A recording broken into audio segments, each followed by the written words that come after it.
Good morning, सुप्रभात। देखिए, ये आपका प्रश्न क्या पूछ रहा है कि कौन सा परिमेय संख्या, यानी कौन सी परिमेय संख्या आपकी जो है शांत दशमलव के रूप में। शांत दशमलव के का मतलब होता है जो पूरी तरह क्या हो जाए, विभाजित हो जाए, यानी शेषफल आपका क्या आ जाए, 0 आ जाए, है ना। ठीक, तो शांत दशमलव का मतलब ये होता है कि कोई भी संख्या पूरी तरह विभाजित हो जाए। या देखो इसमें क्या है, जैसे ये 20 है, 1/20। अगर 1/20 से बटे में जो होता है उसका मतलब क्या होता है, भाग करना होता है। ठीक, तो शांत दशमलव में वही परिमेय संख्या जानते हो क्या होता है ना बेटा, जो P/Q के रूप में होता है। क्या होता है P/Q के रूप में। इसमें देखो ये P/Q के रूप में कि नहीं, P तुम्हारा देखो अंश है और Q क्या है, हर है। जो अंश और हर के रूप में संख्याएं होती है तो अंश इसमें क्या हो जाएगा, 1 हो जाएगा, हर क्या हो जाएगा, 20 हो जाएगा। जो संख्याएं अंश और हर के रूप में होती हैं या P/Q के रूप में होती हैं, ठीक, और Q नॉट इक्वल 0 होता है, उसे हम क्या बोलते हैं, परिमेय संख्या बोलते हैं। यानी ये बटे में हमारा 0 नहीं होना चाहिए।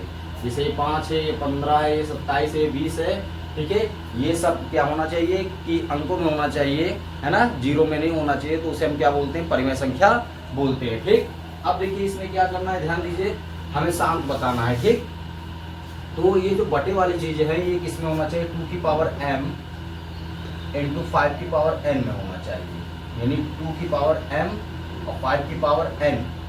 ठीक, अब देखो ये जो m होता है ये पावर में होता है, 2 की पावर m होना चाहिए, ठीक, या 5 की पावर n होना चाहिए। ठीक, इन दोनों में से या तो दोनों होने चाहिए या कोई एक होना चाहिए। ठीक, अगर दोनों होते हैं तो शांत दशमलव में होता है परिमेय संख्या, या कोई एक होता है तो भी क्या होता है, शांत दशमलव में होता है। चलो आओ देखते हैं। ठीक है, ये याद रखे रहना, 2 की पावर m इंटू 5 की पावर n के रूप में होना चाहिए। ठीक है, या तो ये होना चाहिए या इन दोनों में से कोई एक हो जाए या दोनों हो जाए, तो वो क्या है, शांत दशमलव में होंगी। या यूं समझो कि वो पूरी तरह क्या हो जाए, विभाजित हो जाए, आपका शेषफल क्या आ जाए, 0 आ जाए, है ना, तो वो क्या होती है, शांत दशमलव के रूप में होती हैं। ठीक है, चलो देखो सॉल्व करते हैं। ठीक, अब देखिए ये क्या है, आप सॉल्व कर रहे हो। ठीक है, ये क्या है, सॉल्व कर रहे हो। अब आप देखिए ये 1/20 दिया है ना, 1/20 दिया है। ठीक, 1 क्या दिया है, 20 दिया है। ध्यान दीजिएगा, इस 20 का क्या निकाल लो, गुणनखंड निकाल लो। 20 का आपने क्या निकाला, गुणनखंड निकाल लिया। ठीक, तो देखो 2 से जाएगा, क्योंकि अब देखो हमेशा ध्यान रखना, ठीक है, जिसमें संख्या में, यानी कि जिस संख्या में अंत में जिसका अंक क्या हो, 0 हो या सम अंक के रूप में हो, तो समझो वो 2 से क्या है, विभाजित है। तो 2 एकम 2 और 2 0 0। अब देखो 2 पंचे क्या हो जाएगा, 10, और 5 एकम क्या हो जाएगा, 5। ठीक, अब देखो यहाँ पे 2 की पावर m, ये 2 की पावर क्या हो जाएगा, m, तो 2 कितनी बार आया है, 2 बार आया है। ठीक, 2 कितनी बार आया है, 2 बार आया है, ध्यान देना। तो ये आपका क्या हो जाएगा, ठीक, तो ये 20 की जगह क्या लिखो, 2 गुणे 2 गुणे 5। ठीक, ये 20 का क्या हो जाएगा, 20 का ध्यान रखो, ये आपका 20 का क्या हो जाएगा, 20 का गुणनखंड क्या हो जाएगा, 2 गुणे 2 गुणे 5, यानी 2 गुणे 2 गुणे 5, ये हो जाएगा ना। तो इस 20 की जगह हम क्या लिखेंगे, 2 गुणे 2 गुणे 5 लिखेंगे। क्या लिखेंगे बेटा, 2 गुणे 2 गुणे 5, ये हमने लिख दिया। ठीक, अब देखो 1 में, ठीक, अब 2 कितनी बार आया है, 2 यहाँ पे 2 बार आया है। 2 कितनी बार आया है, 2 बार आया। किस रूप में आया, गुणे के रूप में आया। ठीक है, ये गुणे में बदल चुका है। ठीक है, किसमें बदला है, गुणे में। तो जब गुणे में बदलता है, जब कोई अंक गुणे में हो और कई बार रिपीट हो, तो उसको क्या करते हैं, कई बार ना लिख के पावर में लिख देते हैं। तो ये देखो 2 कितनी बार आया है, 2 बार आया है, तो इसको हम क्या लिखेंगे, 2 की पावर 2। देखो 2 बार आया, 1 बार 2 बार, 2 बार आया, 2 की पावर 2 और गुणे 5। ठीक, गुणे क्या लिख देते हैं, 5। 5 कितनी बार आया, 1 बार आया, तो 5 की पावर 1 भी लिख सकते हो। ठीक, अब ध्यान देना, तो यहाँ पे पावर में क्या m, तो यहाँ पे आपका m क्या हो जाएगा, 2 हो जाएगा। यहाँ 5 की पावर क्या m, तो यहाँ पे पावर में 1 लिख भी सकते हो और नहीं भी लिख सकते हो। ठीक है, तो ये क्या है, 5 एक बार आया तो 5 की पावर 1 लिख सकते हो। ठीक है ना, इस रूप में हो गया। ठीक, अब देखो ये रूप समझ में आ गया। अब देखिए इसको ऐसे भी कर सकते हैं। ठीक, या आप और ये भी कर सकते हो। तो ये शांत दशमलव में देखो 2 की पावर m गुणे 5 आया है। ठीक, तो ये 2 की पावर m या गुणे 5 की पावर n के रूप में आता है। इसका मतलब क्या है कि ये 2 से भी क्या है, भाज्य, यानी कि जो बटे में होता है, जैसे ये 1 बटे तुम्हारा 2 है, 2 की पावर 2 का मतलब 4 हो जाएगा। क्या हो जाएगा? 4 गुणे 5, ठीक, 4 गुणे 5। अब इसका मतलब ये जो तुम्हारा 1 है, अच्छा देखो जो बटे में होता है तो बटे वाले से क्या करते हैं, हर से अंश में क्या करते हैं, भाग कर देते हैं, ठीक। तो ये 4 से भी 1 जो है, 1 में अगर 4 से भाग करेंगे तो भी चला जाएगा, 5 से भाग करेंगे तो भी चला जाएगा, ठीक। देखो कैसे, ध्यान देना। इसका मतलब ये 2 की पावर 2 का मतलब क्या हो जाएगा? 4, ठीक। तो ध्यान देना, 2 की पावर 2 का मतलब क्या होता है? 2 की पावर 2 का मतलब होता है 4 होता है, ठीक। 2 की पावर 2 क्या हो जाएगा? 4 हो जाएगा, ठीक है। तो इसका मतलब क्या है कि ये जो 1 है, ठीक, 1 भाग करके देख लो, भाग करके देखो, ये जो ऊपर वाला होता है इससे हम क्या करते हैं, या तो 20 से डायरेक्ट भाग कर दो, पूरी तरह क्या हो जाए, भाजित हो जाए, या इसका जो गुणनखंड आया है प्रत्येक गुणनखंड से उसमें भाग कर दो। अगर सभी से वो क्या है, भाजित हो जाता है तो 7 दशमलव में, चलो चेक कर लेते हैं। तो ये क्या है? 4, ये क्या हो जाएगा? 4, 2 की पावर 2 का मतलब 4। तो 4 से चलो सबसे पहले हम क्या करते हैं, 1 में भाग कर देते हैं। 4 से क्या करते हैं, इसमें 1 में भाग करो, यानी 2 गुणे 2, यानी 2 दूनी क्या हो जाएगा? 4 हो जाएगा, ठीक है। चलो इसमें भाग करते हैं, ठीक। 4 से हम क्या किए, 1 में भाग किए, तो देखो नहीं जाएगा तो क्या लिखेंगे, दशमलव लगा देंगे। दशमलव लगाया कि नहीं, तो 0 बढ़ा देंगे, दशमलव लगा के 0 बढ़ा देंगे, 10 हो जाएगा। अब देखो 4 का पारा पढ़ो, तो 4 दूनी क्या हो जाएगा? 8 हो जाएगा, ठीक। 4 दूनी क्या हो जाएगा? 8 हो जाएगा। 2 बचा कि नहीं, अब 10 में से 8 गया, 2 बचा, ठीक। अब देखो 2 नहीं जाता है तो हम क्या करते हैं, दशमलव जब लगा चुके हैं अब 0 इसमें बढ़ा सकते हैं, ठीक। और 4 पंजे क्या हो जाएगा? 20 हो जाएगा। 4 पंजे क्या हो जाएगा? 20 हो जाएगा, ठीक। तो ये पूरी तरह कट गया, यानी शेषफल आपका क्या आया? 0 आया। शेषफल क्या आ गया? 0 आ गया, ठीक। अब देखिए, यानी 4 से 1 को हमने जब भाग किया तो पूरी तरह क्या हो गया? कट गया। दशमलव के रूप में बदलने के बाद ये पूरी तरह क्या हो गया? कट गया। तो यहाँ ये क्या हो रहा है? शांत के रूप में आ रहा है, ठीक। चलो एक और चेक करते हैं, एक और भी है, क्या है? 5 है। अगर ये 5 से भी हो जाए, ठीक, ये 5 से भी हो जाए तो समझो ये शांत दशमलव है, ठीक। चलो 5 गुणे में क्या है? 5। अब 5 से करते हैं, ठीक है। इसको हम क्या कर रहे हैं? चेक कर रहे हैं, ठीक है। अगर ये हो जाता है हमारा पूरी तरह, ये जो हमारा गुणनखंड के रूप में है, इससे हम क्या करते हैं, ऊपर वाले को भाग करके चेक कर लेते हैं। ऊपर वाला मतलब ये जो अंश होता है, ठीक। अब हमारा क्या है? 5 है। अब 5 से हम क्या करेंगे? 1 में भाग करेंगे। 1 में क्या कर देंगे? भाग कर देंगे, ठीक। 5 से क्या करेंगे? 1 में भाग करेंगे, नहीं जाएगा। दशमलव लगाया, 0 बढ़ाया, अब 10 हो गया, ठीक। अब 5 का पारा पढ़ो, 5 दूनी 10 हो जाएगा ना। 5 दूनी क्या हो गया? 10। तो देखो ये पूरी तरह से क्या हो गया? भाजित हो गया। तो शेषफल बताओ क्या बचा? कुछ बचा? देखो क्रॉस का भी चिन्ह लगा सकते हो, 0 भी लिख सकते हो। शेषफल आपका क्या है? 0। तो इसका मतलब ये क्या है? शांत दशमलव में है। क्या लिखो? आता है यह शांत दशमलव में है। क्या लिखवाता है? यह शांत दशमलव में है, ठीक। हमें बताना है कि कौन सी परमेय संख्या है, तो परमेय संख्या 1 क्या हो जाएगी? शांत दशमलव में है। टिक मार दो कि ये, टिक मारने का मतलब ये हो जाएगी, ठीक है ना। देखिए तो इसमें क्या होता है, या तो 2 की पावर m इंटू 5 की पावर n के रूप में, तो हमने 2 की पावर m इंटू 5 की पावर n के रूप में लिखा। अब ये देखो 5 हमारा गुणनखंड में एक बार आया तो 5 की पावर 1 लिख सकते हो, ठीक है ना। 1 आने का मतलब कि वही संख्या आना, ठीक। तो 5 की पावर n का मतलब क्या होता है? 5 होता है, ठीक। और 2 की पावर m क्या है, यानी 2 कितनी बार आया था? 2 बार। तो 2 की पावर 2 का मतलब क्या हो जाता है कि 2 का 2 बार गुणा होना, ठीक, यानी 4 हो जाता है। जैसे ये आपका 3 की पावर 2 का मतलब क्या होता है? 3 गुणे 3 यानी 9 हो जाता है, ठीक। अब जैसे 4 की पावर 2 दिया जाए, इसका मतलब क्या होता है? 4 को 2 बार गुणा कर दो, 4 गुणे 4 बराबर 16, यही होता है, ठीक है।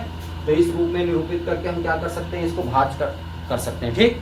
इसे हम इसमें क्या कर सकते हैं? भाज्य कर सकते हैं, ठीक है। और ये भाज्य हो जाएगा, कितनी बार हुआ है? 0.25, ठीक है ना। अब दशमलव को पहले आप चाहो तो 0 बढ़ा सकते हो, इसका कोई मान होता नहीं है, ठीक है ना। तो देखो हमारा शेषफल क्या आ गया बेटा? 0 आ गया, ठीक। या तो इस फार्मूले से कर सकते हो, अगर इसको चेक करना हो तो जितने इसके हर में गुणनखंड आए हैं, प्रत्येक हर में आए गुणनखंड से हम क्या करते हैं? अंश में भाग कर देते हैं। अंश यहाँ पे क्या? 1 में भाग कर देंगे। और भाग करने के पश्चात अगर हमारा शेषफल 0 आता है बाबू, तो क्या होता है? वो शांत दशमलव में निरूपित होता है, ठीक। वो परमेय संख्या क्या हो जाएगी? शांत दशमलव में निरूपित हो जाएगी, ठीक। अब देखो ये हो गया ना। और दूसरा देखते हैं। दूसरा देखो, चलो दूसरा चेक कर लेते हैं। अब दूसरे की बारी आती है। दूसरा हमारा क्या है, दूसरा हमारा 1/27 है। क्या दिया, 1/27। ठीक, 27 का निकालो, 27 का पहले क्या निकालो, गुणनखंड निकालो। तो 3 9 27 हो जाएगा, और 3 यहाँ क्या हो जाएगा, 9 हो जाएगा, और 3 एकम 3।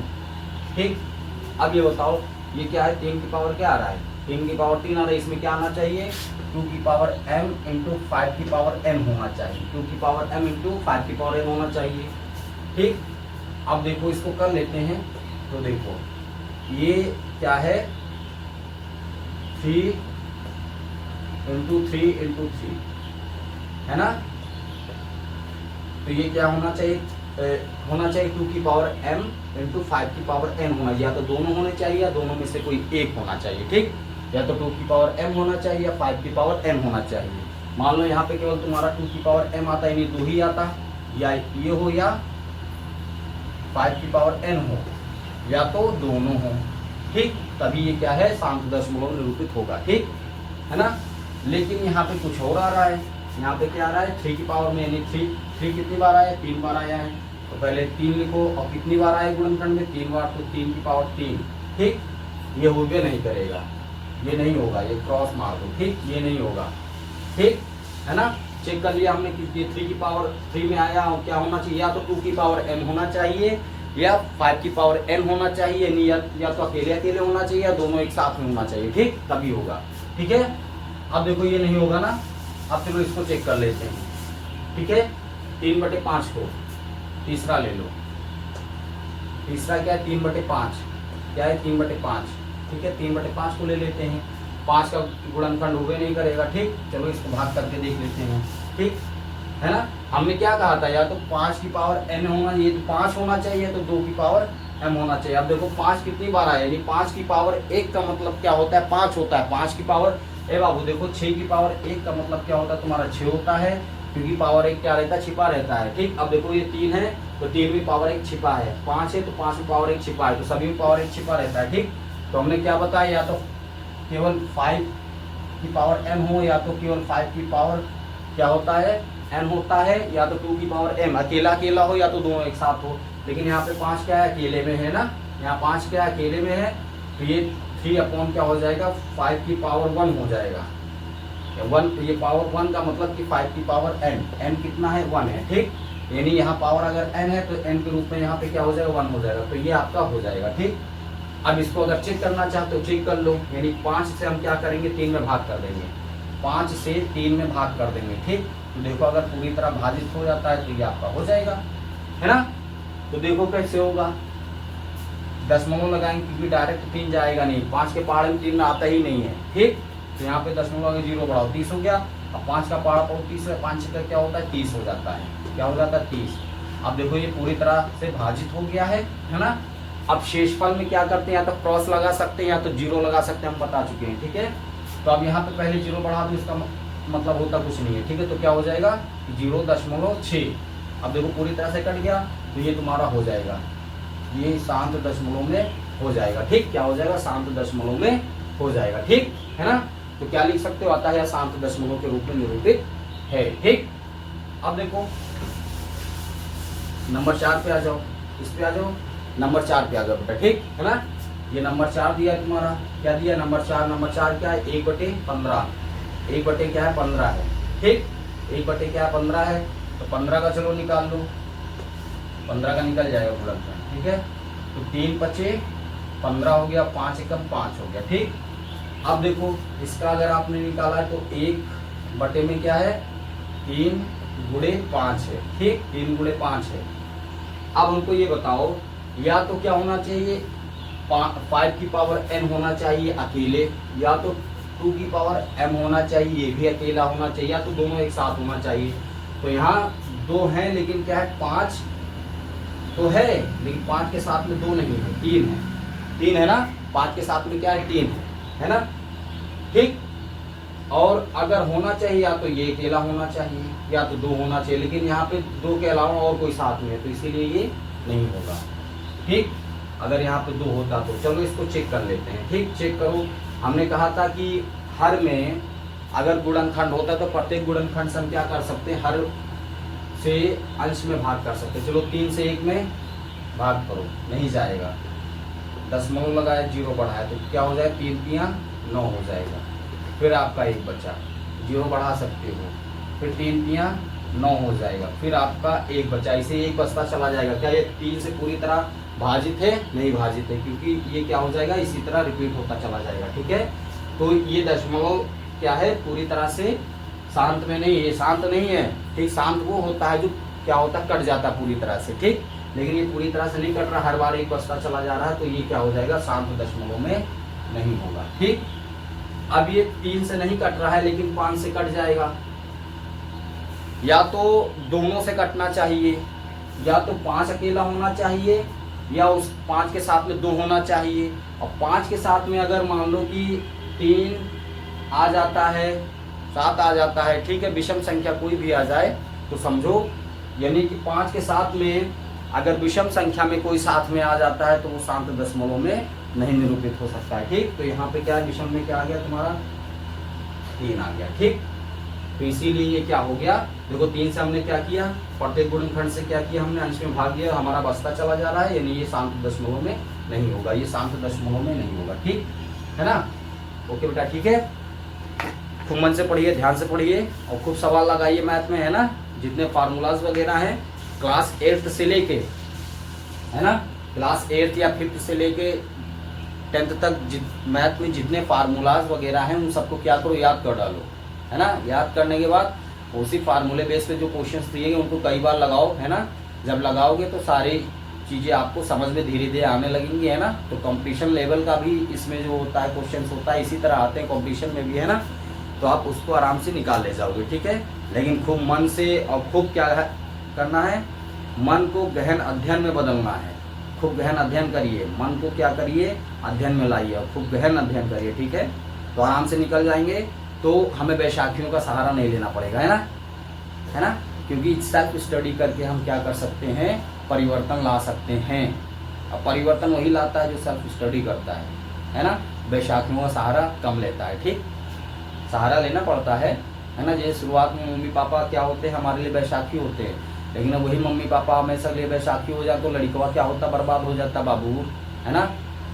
होता है कि नहीं।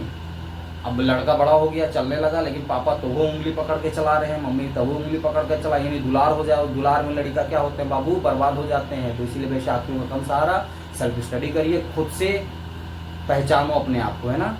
और जब खुद से अपने आप को पहचानोगे तो मेहनत करोगे, और मेहनत करके मान लो कहीं पे किसी पद पे चले गए तो तुम्हें ये पता रहेगा कि तुम किस घाट से गुजरे हुए हो। तो हर एक की समस्या को देख कर ही समझ जाओगे, है ना। तब वहाँ पे क्या आप लाओगे, परिवर्तन लाओगे। सेल्फ स्टडी से आप पढ़ोगे, ठीक है ना। बैसाखियों का कम सहारा लाओगे, ठीक है, अपने जीवन में। तो ये पक्का है कि आप समाज, देश, हर एक चीज़ें परिवर्तन आसानी से ला सकते हो, ठीक है। लेकिन बैसाखियों का कम सहारा लीजिए, ठीक। खूब पढ़िए, मन लगा के पढ़िए। ओके बेटा, थैंक यू, धन्यवाद।